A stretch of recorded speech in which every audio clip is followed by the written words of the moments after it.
Kaya Mark, paano naman kay Mark yung mga naging byuda? Hindi ba sila pwedeng magpakasal ulit?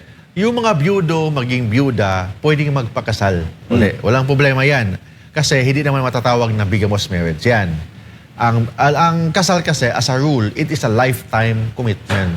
So, ibig sabihin, pag namatay na yung asawa mo, balik ka na binata, balik ka dalaga. So, it's up to you kung pwede kang magpakasal or hindi. But may iba dyan na ayaw na magpakasal kasi sakit na sa ulo, bagong pakisama.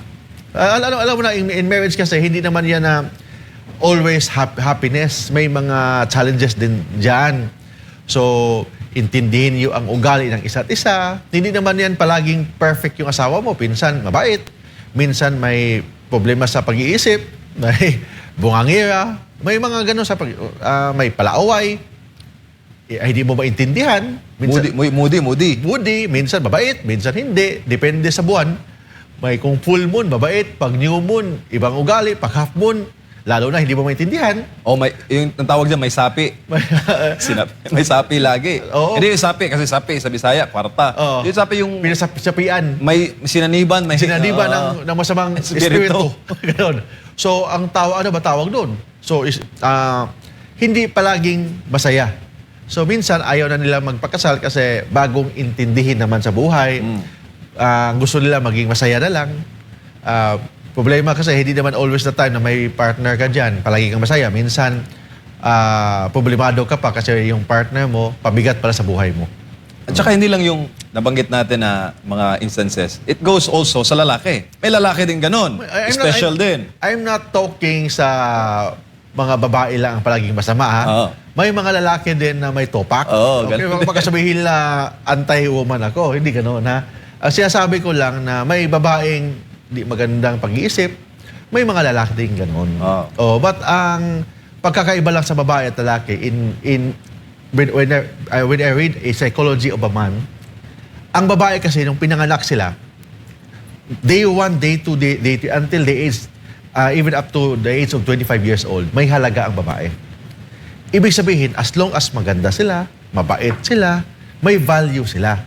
Ang gagawin lang ng babae, they need to protect yung kanilang halaga. Kasi kung mapabaya sila, kahit sino nilang papatulan nila, pwedeng mabawasan yung kanilang halaga. Yung kanilang value. Ang lalaki, nung pinanganak, walang value. Kailangan munang magsipag ang lalaki. Kailangan munang magtrabaho ang lalaki para magka-value. Yun ang pagkakaiba ng babae at saka lalaki. Bakit ganon? Kasi ang lalaki, based on our human nature, provider. So kung ang lalaki irresponsable ang lalaki. Kung ang lalaki hindi lang irresponsable, pabaya sa buhay. Bulanon pag yun. Ano? Bulanon. Masama pa ang ugali, pangit pa, wala pa, irresponsible pa. So sinong babaeng makagusto sa kanya? Wala. Unlike ang babae, hindi kailangan magsipag. As long as maganda, mabait. Bakit ganon? Kasi ang provider, ang lalaki, hindi naman ang babae ang provider. As a rule, but of course, may mga feminist ngayon na gusto na sila daw ang provider. Walang problema, but I don't know kung may mga babae ba na provider sa mga lalaki. Ang lalaki, balik tayo natin, ang lalaki sa bahay lang, doon lang sa bahay, naglinis ng bahay, palaging papogi-pogi lang. Ang kanyang asawang babae, siya magtrabaho. Baka may ganon din konti. But as a rule, lalaki talaga ang provider. That's why ang lalaki kailangan magsipag, kailangan mag-effort sa buhay, magtrabaho, mag-aral para maganda ang kanyang kinabukasan. Ang babae actually, dapat din mag-aral ng mga babae, but ang babae talaga is, they are the homemaker.